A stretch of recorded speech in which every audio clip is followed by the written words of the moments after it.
Assalamu alaikum and welcome to the Debe Islamic Association's Ramadan reminders.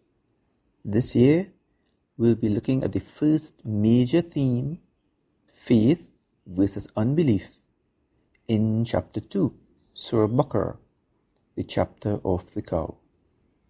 We shall be discussing ayahs 6 and 7. Since today is day 6 of the month of Ramadan, it means we are within the days of mercy, the first 10 days of Ramadan. So we can recite the recommended dua for this time. Bismillahir Rahmanir Rahim. Rabbighfir warham wa anta khairur rahimin. O my Lord, forgive and have mercy, and you are the most merciful of those who show mercy.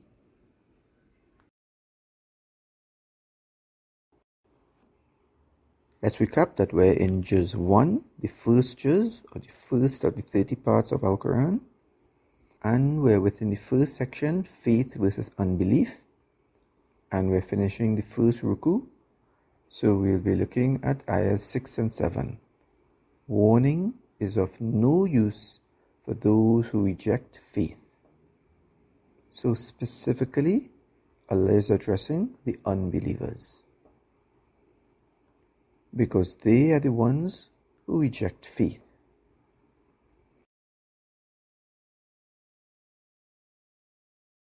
So ayah 6 begins, Bismillahir Rahmanir Rahim. Innal ladhina kafaru.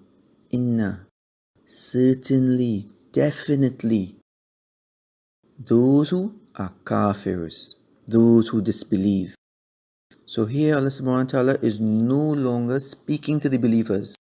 That was in the first 5 ayahs. Now he addresses the disbelievers. It is a practice in some places that when the body is put into the grave, the first 5 ayahs are recited of Surah Baqarah at one end, and the last 2 at the other end, quoting where Allah subhanahu wa ta'ala is speaking to the believers. And how do we consider somebody to be a believer?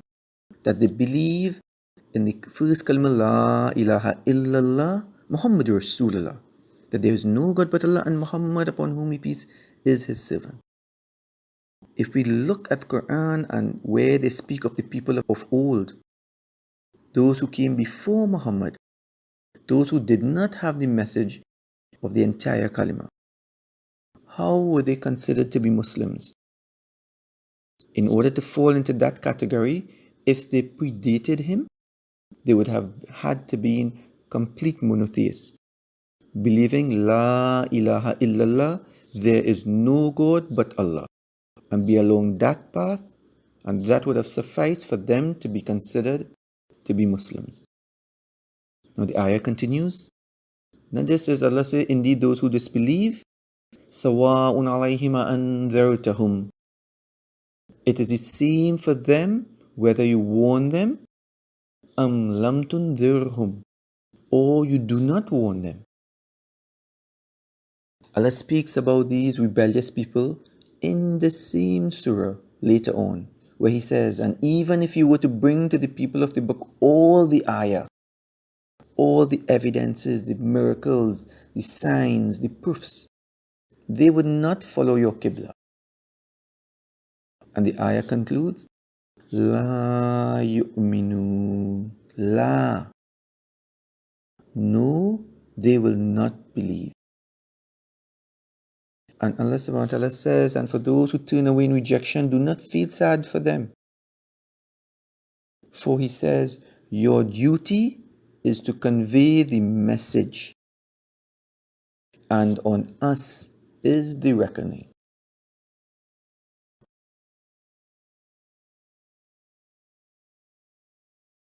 And in ayah 7, Allah says, Qatamallahu ala qulubihim. Qatam. Like when we Qatam al-Quran, we complete it, we seal it.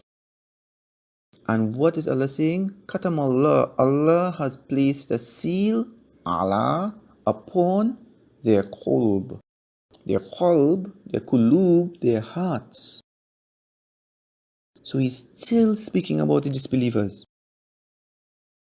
Al-Mujahid demonstrated what Allah subhanahu wa ta'ala meant when he said, they used to say the heart is just like an open palm. When the servant commits a sin, a part of the heart will be rolled up. And when the servant commits another sin, a part of the heart will be rolled up again, and he rolled up another finger.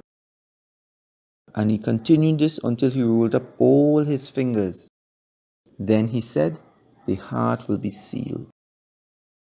وَعَلَى سَمْئِهِمْ, and upon their hearing. So not just does Allah seal their hearts, but He seals their hearing. Their ears may be working perfectly, according to a medical doctor, but their hearts do not understand and do not hear the advice, the best of advice from Al-Quran.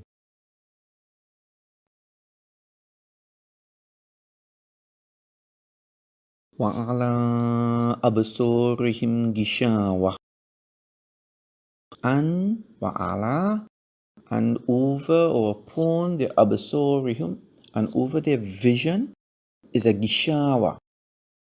A gishawa is something which covers them, which engulfs them completely, as if someone throws a thick black cloth over us.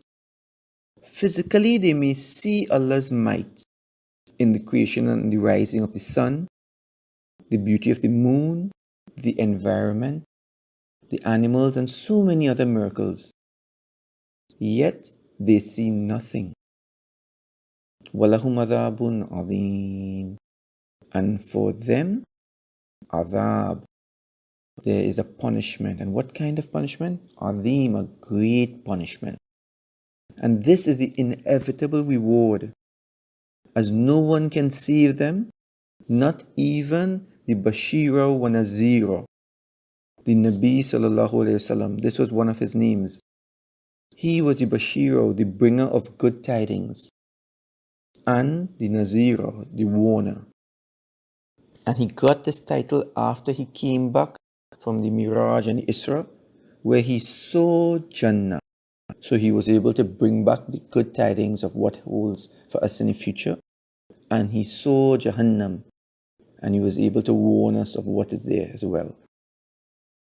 The Nabi sallallahu alayhi wasallam says in Ibn Majah, when the believer commits a sin, a black dot will be engraved on his heart. If he repents and he refrains from doing that, and he regrets, full tawbah, his heart will be polished again. And if he commits more errors, the dots will increase and increase until they cover his entire heart. Allah subhanahu wa ta'ala spoke about this in chapter 83 verse 14, where he speaks about the stain that will be on our hearts.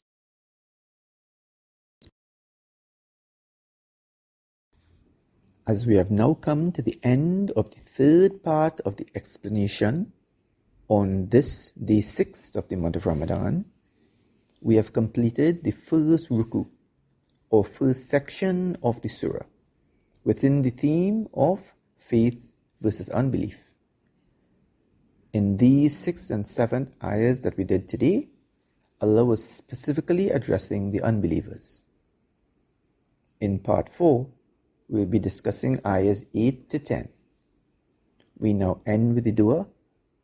Bismillahir Rahmanir Rahim.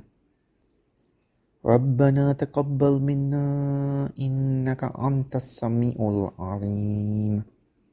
O Lord, accept this service from us, for indeed you are all hearing, all knowing.